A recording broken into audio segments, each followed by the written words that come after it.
Hello friends, എല്ലാവർക്കും ഷീബാസ് കിച്ചണിലേക്ക് സ്വാഗതം. ഇന്ന് ഞാൻ വന്നിട്ടുള്ളത് നല്ല ടേസ്റ്റി ആയിട്ടുള്ള ഇടിച്ചക്കത്തോരൻ്റെ റെസിപ്പിയുമായിട്ടാണ്. കുക്കറിലൊന്ന് വേവിച്ചെടുത്താണ് ഇത് തയ്യാറാക്കിയെടുത്തിട്ടുള്ളത്. വളരെ ഈസി ആയിട്ട് തന്നെ നമുക്കിത് തയ്യാറാക്കിയെടുക്കാൻ പറ്റും. എല്ലാവരും ഒന്ന് ട്രൈ ചെയ്ത് നോക്കണം. വീഡിയോ ഇഷ്ടമാകുന്നെങ്കിൽ ഒന്ന് ലൈക്ക് ചെയ്ത് സപ്പോർട്ട് ചെയ്യാൻ മറക്കരുതേ. എന്നാൽ നമുക്ക് ഈ ടേസ്റ്റി ആയിട്ടുള്ള ഇടിച്ചക്കത്തോരൻ എങ്ങനെയാണ് തയ്യാറാക്കുന്നതെന്ന് നോക്കിയിട്ട് വരാം. അതിനായി ഞാൻ ഇതുപോലുള്ള ഒരു ഇടിച്ചക്കയാണ് എടുത്തിട്ടുള്ളത്. ഇതിൻ്റെ നമുക്ക് തോടെല്ലാം ഒന്ന് കളഞ്ഞതിന് ശേഷം ചെറിയ പീസായിട്ട് ഒന്ന് കട്ട് ചെയ്തിട്ട് എടുക്കാം. ചക്കയുടെ ചെറിയ ചെറിയ പീസായിട്ടൊന്ന് കട്ട് ചെയ്തെടുത്തിട്ടുണ്ട്. ഈ കട്ട് ചെയ്ത കഷ്ണങ്ങൾ നമുക്ക് ഒരു കുക്കറിലേക്ക് ഇട്ട് കൊടുക്കാം.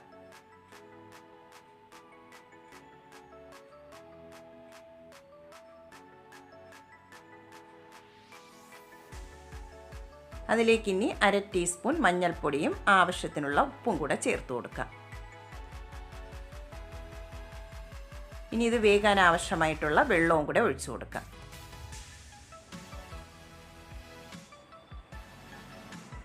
ഇനി നമുക്ക് കുക്കർ ഒന്ന് അടച്ചു വെച്ചതിന് ശേഷം 2 വിസിൽ വരുന്നത് വരെ ഇതൊന്ന് വേവിച്ചിട്ട് എടുക്കാം.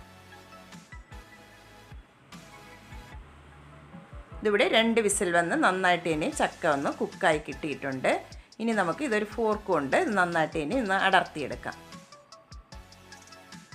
മിക്സിയുടെ ജാറിലിട്ടോ അല്ലെങ്കിൽ ഇടികല്ലിലിട്ടോ ഒന്ന് ചതച്ചെടുക്കാവുന്നതാണ്. ഞാനിവിടെ ഒരു ഫോർക്ക് കൊണ്ടാണ് ഇതൊന്ന് അടർത്തിയെടുക്കുന്നത്. നന്നായിട്ട് തന്നെ കുക്കായി വന്നിട്ടുള്ളതുകൊണ്ട് പെട്ടെന്ന് തന്നെ ഇതുപോലെ ഒന്ന് റെഡിയാക്കി എടുക്കാൻ പറ്റും.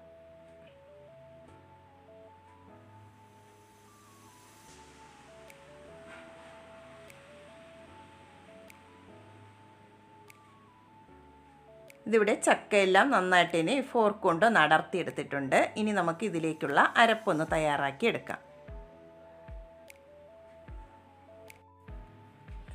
അതിനായി ഞാനിവിടെ ഒരു മിക്സിയുടെ ചെറിയ ജാർ എടുത്തിട്ടുണ്ട്. അതിലേക്ക് നമുക്ക് 1 കപ്പ് തേങ്ങ ചിരകിയത് ചേർത്ത് കൊടുക്കാം.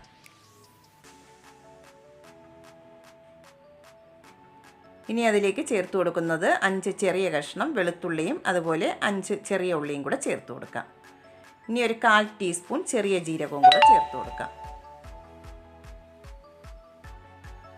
ഇനി ഒരു 1/4 ടീസ്പൂൺ മഞ്ഞൾപ്പൊടിയും കൂടെ ചേർത്ത് കൊടുക്കുന്നുണ്ട്. നേരത്തെ ചക്ക വേവിച്ചപ്പോൾ മഞ്ഞൾപ്പൊടി ചേർത്ത് കൊടുത്തിട്ടുണ്ടായിരുന്നു. ഇപ്പോൾ 1/4 ടീസ്പൂണും കൂടെ ചേർത്ത് കൊടുക്കാം. 1/4 ടീസ്പൂൺ മുളക് പൊടിയും കൂടെ ചേർത്തതിന് ശേഷം ജസ്റ്റ് ഇതൊന്ന് ക്രഷ് ചെയ്തിട്ട് എടുക്കാം. ഇതിവിടെ ക്രഷ് ചെയ്തെടുത്തിട്ടുണ്ട്. ഇനി നമുക്ക് ഇതെങ്ങനെയാണ് തയ്യാറാക്കുന്നതെന്ന് നോക്കാം. അതിനായി തോരൻ തയ്യാറാക്കാനായിട്ട് ഞാനിവിടെ ഒരു പാൻ സ്റ്റൗവിലേക്ക് വെച്ച് കൊടുത്തിട്ടുണ്ട്. അതിലേക്ക് നമുക്ക് ചൂടായി വരുമ്പോൾ 2 ടേബിൾ സ്പൂൺ വെളിച്ചെണ്ണ ഒഴിച്ചു കൊടുക്കാം.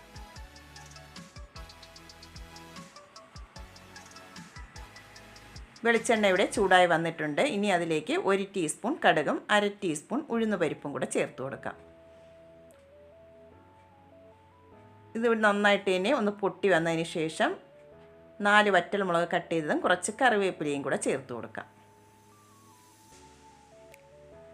അതൊന്ന് മൂത്ത് വന്നതിന് ശേഷം നമുക്കതിലേക്ക് അരച്ച് വെച്ചിട്ടുള്ള അരപ്പ് അതിലേക്ക് ചേർത്ത് കൊടുക്കാം. അരപ്പ് ചേർത്ത് കൊടുത്തതിന് ശേഷം 2 മിനിറ്റ് നമുക്കിതൊന്ന് നന്നായിട്ട് തന്നെ ഒന്ന് ചൂടാക്കിയിട്ട് എടുക്കാം.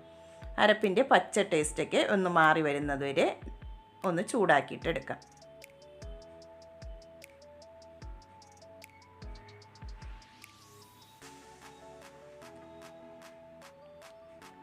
അരപ്പിവിടെ നന്നായിട്ട് തന്നെ ഒന്ന് ചൂടായി വന്നിട്ടുണ്ട്. ഇനി അതിലേക്ക് നമുക്ക് റെഡിയാക്കി വെച്ചിട്ടുള്ള ഇടിച്ചക്ക അതിലേക്ക് ചേർത്ത് കൊടുക്കാം.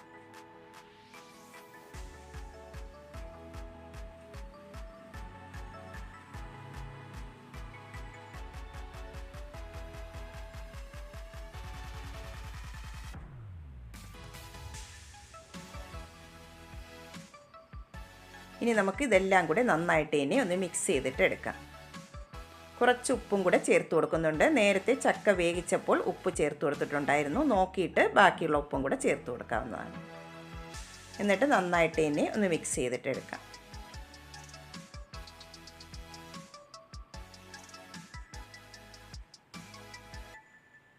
നന്നായിട്ട് ഇവിടെ ഒന്ന് മിക്സ് ചെയ്ത് എടുത്തിട്ടുണ്ട്. ഇനി നമുക്ക് ലോ ഫ്ലെയിമിൽ വെച്ചിട്ട് അടച്ച് വെച്ചിട്ട് ഒരു 2 മിനിറ്റും കൂടെ നമുക്കിതൊന്ന് വേവിച്ചിട്ട് എടുക്കാം.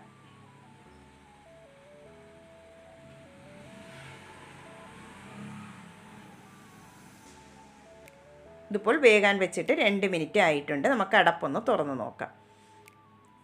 ഇതിവിടെ റെഡിയായി വന്നിട്ടുണ്ട്. നമുക്ക് നന്നായിട്ട് ഇനി ഒന്ന് മിക്സ് ചെയ്തതിന് ശേഷം സെർവ് ചെയ്യാവുന്നതാണ്. നല്ല ടേസ്റ്റി ആയിട്ടുള്ള ഇടിച്ചക്കത്തോരൻ ഇവിടെ റെഡി ആയിട്ടുണ്ട്. എല്ലാ പേരും ഒന്ന് ട്രൈ ചെയ്ത് നോക്കണം. ഇഷ്ടമാകുന്നെങ്കിൽ ഒന്ന് ലൈക്ക് ചെയ്ത് സപ്പോർട്ട് ചെയ്യാൻ മറക്കരുത്. ആദ്യമായിട്ടാണ് കാണുന്നവരാണെങ്കിൽ പ്ലീസ് ഒന്ന് സബ്സ്ക്രൈബ് ചെയ്തും കൂടെ സപ്പോർട്ടും കൂടെ ചെയ്യണേ. എന്നാൽ നമുക്ക് പുതിയൊരു വീഡിയോയുമായി കാണുന്നത് വരെ താങ്ക്സ് ഫോർ വാച്ചിങ്.